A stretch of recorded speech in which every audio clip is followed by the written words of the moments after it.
ரஜினி கமல் இணைய போகும் படம் குறித்து தலைவரின் மேனேஜர் ரியாஸ் தன் கருத்துக்களை கூறியிருக்காரு.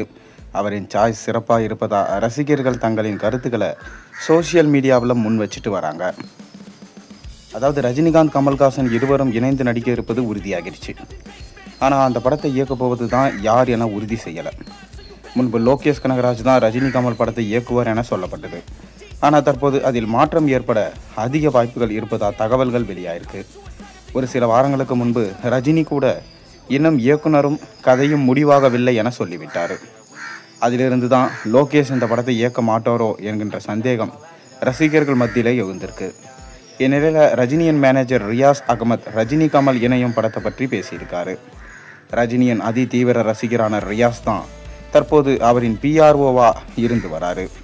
சமீபத்தில் ஒரு பேட்டியில் ரஜினி கமல் படம் பற்றி அவர் பேசியிருந்தார்.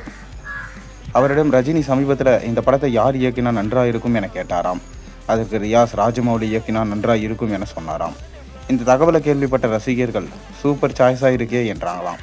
ஆனால் ராஜமௌலி தற்போது மகேஷ் பாபு வச்சு மிக பிரம்மாண்டமான ஒரு படத்தை இயக்கிட்டு வராரு. அந்த படம் முடியவே 2027ஆம் ஆண்டு ஆகிவிடுமே என்று ரசிகர்கள் சொல்கிறாங்க. மேலும் ஒரு சில ரசிகர்களோ தமிழிலிருந்து யாரேனும் ஒரு இயக்குனர் இயக்கினா சிறப்பாக இருக்கும் என்று சொல்கிறாங்க. லோகேஷ் கனகராஜ் ரஜினி கமல் படத்தை இயக்க சரியான ஆள் என்றும் சொல்கிறாங்க. மேலும் சிலர் அட்லியின் பெயரை குறிப்பிட்றாங்க. ஆனால் அட்லி அல்லு அர்ஜுன் படத்தில் செம பிஸியாக இருக்கார். அல்லு அர்ஜுன் 22 என அழைக்கப்படும் இந்த படத்தை இந்திய திரையுலகமே அதிக பட்ஜெட்டில் உருவாகும் ஒரு படம். இந்த படம் 2027ஆம் ஆண்டு தான் வெளியாகுது.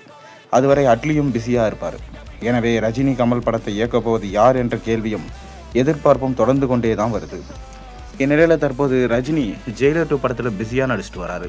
மறுபக்கம் கமல்ஹாசன் கேஜ் 237 படத்தில் படப்பிடிப்பை துவங்கியிருக்காரு. இதற்கிடையில் எப்போது ரஜினி கமல் படத்தோட படப்பிடிப்பு துவங்கும் என்பது தெரியல.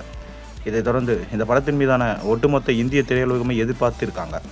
46 ஆண்டுகள் கழித்து ரஜினியும் கமலும் ஒரு படத்தில் நடிக்கிறாங்க. இந்திய திரையுலகமே வியந்து பார்க்கும் ஜாம்பவான்கள் பல வருடங்கள் கழித்து ஒரே படத்தில் இணைந்து நடிப்பதெல்லாம் மிக பெரும் விஷயம். அந்த விஷயம் தற்போது அரங்கேறி இருப்பது ரசிகர்களுக்கு பெரும் மகிழ்ச்சியை கொடுத்திருக்கு. விரைவிலே இந்த படத்தோட படப்பிடிப்பு துவங்கி திரையில வெளியாக வேண்டும் என்பதுதான் ரசிகர்களோட விருப்பமாக இருக்குது. இந்நிலையில் தற்போது ரஜினிகாந்தும் இமயமலையை சென்றிருக்காரு. அதைத் தொடர்ந்து ஜெயிலர் 2 படத்தில் கலந்து கொள்ள போகிறாரு.